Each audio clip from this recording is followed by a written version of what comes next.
Eto mga bossing, meron tayo ditong Adidas Alpha Bounce Instinct Carbon mga boss. Size 10.5 UK, size 10. Ayan na, 10.5 sa US, sa UK size 10 mga bossing. Siyempre bossing matic na.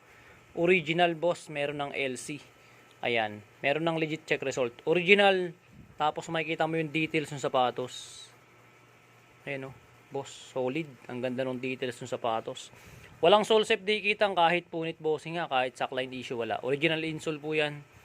Ayan. Logo ni Adidas boss. Reflectorize yung likod mga bossing. Walang punit dikitan.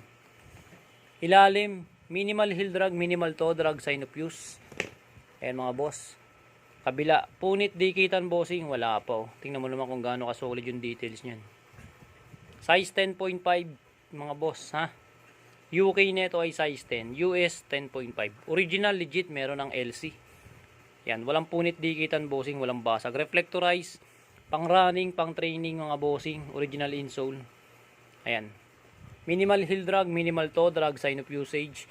Ayan mga bossing, sa nakaka-trip nito, 1.6 na lang to mga bossing. Sobrang steel.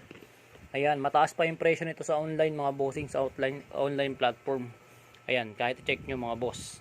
Ayan, size 10.5, solid, original to.